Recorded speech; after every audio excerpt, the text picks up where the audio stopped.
The Business Insider is hereby calling for the immediate resignation of Treasury Secretary Tim Geithner. Why? 5 reasons. We'll walk through them. 1, Tim Geithner is directly responsible for the most appalling corporate bailout in the United States history. AIG last fall received tens of billions of dollars directly from the taxpayer. The money was funneled through AIG to dozens of corporations that are now proclaiming that they never needed the money. They never needed it. They never should have gotten it. Now we know from the emails we've seen that the New York Fed, in fact, took steps to conceal this fact from the United States public, whose money it was. Tim Geithner should be held responsible for the AIG bailout, as we've long believed. Number 2, Tim Geithner's policy and reason for saving the banks and always putting Wall Street first has been that we have to so the banks can continue to lend. That policy is now officially a failure. Banks are not lending. They are hoarding cash. They are also buying treasuries, so effectively they're lending money to the government, but that's not the reason we save them. The Fed can print its own money. It doesn't need it from the banks. Banks are not lending, so the reason for putting Wall Street first has now been eliminated and proved wrong. Number 3, Tim Geithner's policy, too big to fail, has now ensured that a big segment of our economy, the big Wall Street banks, effectively have a government guarantee. This has basically been written into the Constitution at this point. It's creating havoc throughout the economy, starting with the fact that Wall Street now has a guarantee.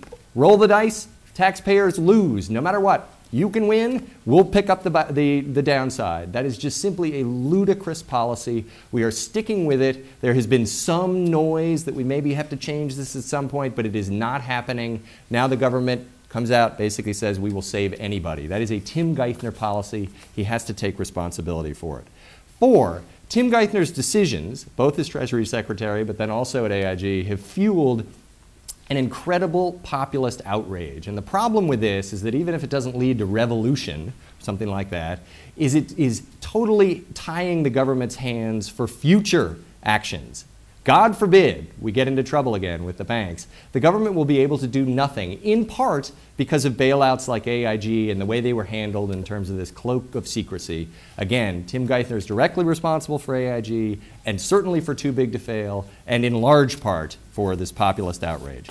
Lastly, and perhaps most importantly to a lot of people who support President Obama, Tim Geithner is dragging down Obama. He is hurting his ability to enact his agenda, make policy, hurting his influence. On AIG specifically, President Obama had absolutely nothing to do with AIG. Yet it is still in the headlines. We continue to get news about it. Tim Geithner, meanwhile, was directly responsible. Again, should step down to preserve his boss. Now we want to stress, this is not personal. Tim Geithner, from everyone we talked to in the administration who has interacted with him, is a very good guy. We have no doubt that he acted at doing what he thought was best for the country, but the rationale all the way along has been we had to do this or the world would have ended. That's not good enough. First, it's debatable, but second, it's just not good enough, and it does not rinse his hands of responsibility for the decisions he made. So again, we stress our call at the Business Insider for the resignation of Treasury Secretary Tim Geithner.